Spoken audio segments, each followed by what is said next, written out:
আসসালামাইকুম বন্ধুরা, আপনারা কেমন আছেন? হ্যাঁ, আশা করি আপনারা ভালো আছেন। আল্লাহর রহমতে আমিও ভালো আছি। বন্ধুরা দেখুন, বন্ধুরা আমি আজকে আলুর পুরের প্যাটিস করে দেখাবো। আমি আগে লবণ দিয়ে দিলাম, লবণের সাথে বেশ খানিকটা সাদা তেল দিয়ে দেবো বন্ধুরা। সাদা তেল দিয়ে দিলাম, আর তার সাথে দেবো একটু চিনি। চিনিটা দিলে খাসতে হয় বন্ধুরা, আর খেতেও ভালো হয়। এর ভালটা সব আমি মাখিয়ে নেবো, ভালো করে মাখিয়ে নিতে হবে উপকরণটা, তারপরে আলুর প্যাটিসটা খুব ভালো হবে। দেখুন আমি কেমন করে বানাচ্ছি, আপনারা পুরো ভিডিওটা দেখবেন। আমি অল্প অল্প জল দিয়ে মাখিয়ে নেব, পুরো একবারে জল দিলে হবে না, আস্তে আস্তে জল দিয়ে মাখতে হবে। আর ব্যাটারটা বেশি নরম করলে হবে না, একটু শক্ত রাখতে হবে, তবে আলুর প্যাটিসটা ভালো হবে। আমার ডোটা মাখা হয়ে গেছে, এতে আমি সামান্য একটু সাদা তেল মাখিয়ে রেখে দেবো। সামান্য তেল মাখিয়ে রেস্টে 5 মিনিট আমি রেখে দেবো, তারপর আমি আলু ম্যাশটা করে নেবো। আসছি বন্ধুরা, এবারে আলুটা এবারে আমি ম্যাশ করে নেবো। এভাবে আলুটা ম্যাশ করে নিতে হবে। আলুটা একটু ম্যাশ করে নিয়ে তারপরে এবারে চুলোটা আমি ধইরে ইটে ভালতার একটু আদা রসুন দিয়ে করে নিতে হবে। তাওয়াতে তেল দিয়ে দেবো, রান্নার তেল বন্ধুরা। তেলটা গরম হলে আদা রসুনের পেস্ট একটু দিয়ে দেবো সামান্য, একটু হলুদ গুঁড়ো দিয়ে দেবো, লঙ্কার গুঁড়ো দিয়ে দেবো, একটু চিনি ফ্লেক্স দিয়ে দেবো, লঙ্কা ভাজা, জিরার গুঁড়ো, ধনের গুঁড়ো, লবণ দিয়ে ভালো করে আমি উপকরণটা মাখিয়ে নেবো।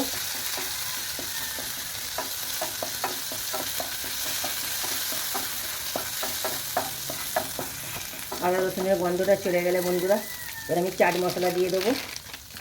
চাট মশলা বন্ধুরা, চাট মশলাটা দিলে অসাধারণ খেতে লাগে। এবার আমি আলুর পুরটা দিয়ে দেবো।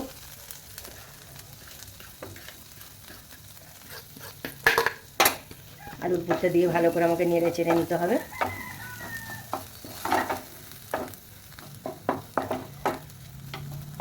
বাচ্চারা টিফিনে খাবে বন্ধুরা, তাই আমি কাঁচামরিচ দিচ্ছি না। কাঁচামরিচ দিলে ঝাল হয়ে যাবে, বাচ্চারা স্কুলে নিয়ে যেয়ে খেতে পারবে না। তাই জন্য আমি কম মশলা দিয়ে এই আলুর পুরের প্যাটিসটা আমি বানাবো। দেখুন, বাচ্চারাদের জন্য, বাচ্চারা টিফিনে নিয়ে যাবে। আমাদের বাড়ির বাচ্চা আবার বেশি ঝাল খায় না, পেঁয়াজ দিলে খাবে না, তাই জন্য আমি পেঁয়াজটা স্কিপ করলাম, আর বেশি ঝালও দেবো না।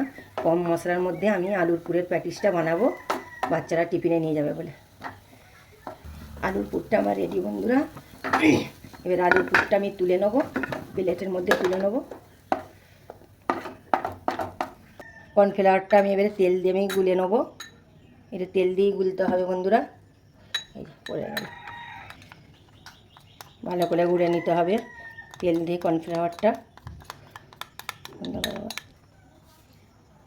এবার আমি আটাটা লেচি কেটে নেবো বন্ধুরা। যেমন রুটি করে তবে রুটির মতন আমি লেচি কেটে নেবো বন্ধুরা।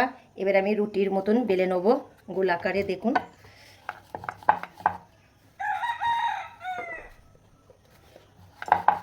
রুটির মতন ভালো করে গোল করে বেলে নিতে হবে।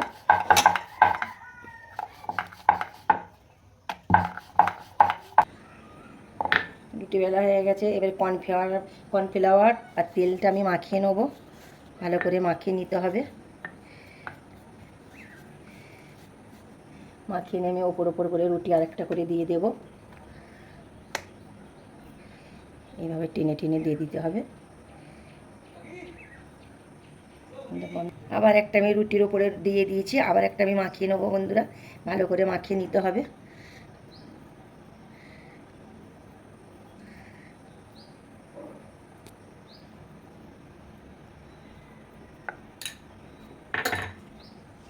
আবার একটা দিয়ে দেবো এর উপরে। এইভাবে আমি সব কটাই এরকমভাবে দিয়ে দেবো। আমার রুটির ওপরে রুটি সব আমি চাপিয়ে দিয়েছি। এবার আমি হালকা করে একটু বেলে নেবো, হালকা করে আমাকে বেলে নিতে হবে একটু।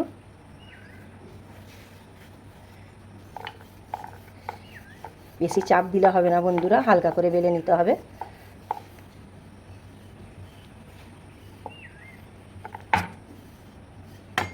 এটা একটু আমি উল্টে নেব।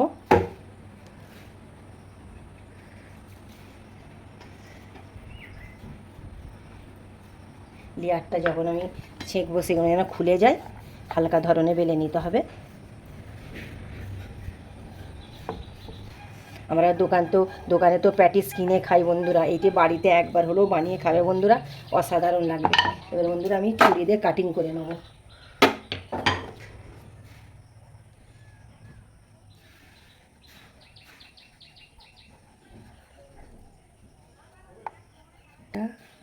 করলে আমি সব কাটিং করে নিচ্ছি। এইভাবে কাটিং করে নিতে হবে বন্ধুরা।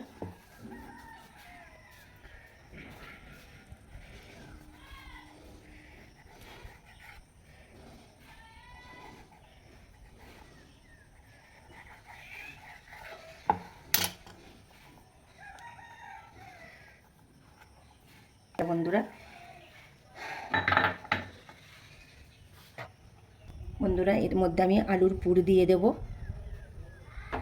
সবকটা এক সেমে এক পদ্ধতিতে আমি এই ধারগুলোই জল দিয়ে দিতে হবে, ভাজার সময় না খুলে যায়। এই চারপাশে জল দিয়ে দেবেন, জল দিয়ে এইভাবে মুড়ে নেবেন, এইভাবে মুড়ে নেবেন, কোনাচি কোনাচি করে মুড়ে নেবেন। দেখুন আমার একটা প্যাটিস হয়ে গেল, কী দারুণ। এইভাবে ভালো করে মুড়ে নিতে হবে, এইভাবে না ভাজার সময় না খুলে যায়। দেখুন এইভাবে সেম করে নিতে হবে। এইভাবে সবগুলো আমি মুড়ে নিয়ে আসছি। সব প্যাটিস আমি ছেড়ে দেবো তেলের মধ্যে, হালকা আঁচ রাখতে হবে বন্ধুরা। বন্ধুরা আমার প্যাটিস রেডি, এবার আমি সব তুলে নেবো। দেখুন কত দারুণ প্যাটিস হয়েছে, অসাধারণ একদমই। বন্ধুরা আমার আলুর পুরের প্যাটিস রেডি বন্ধুরা। দেখুন আপনারা এমনিও খেতে পারেন আর সস দিয়েও খেতে পারেন, অসাধারণ।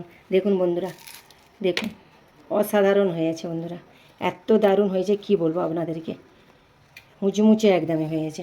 দেখুন বন্ধুরা, যদি ভালো লাগে বন্ধুরা লাইক কমেন্ট শেয়ার করবেন, আর ইউটিউবের বন্ধুরা আমাকে সাবস্ক্রাইব করবেন বন্ধুরা।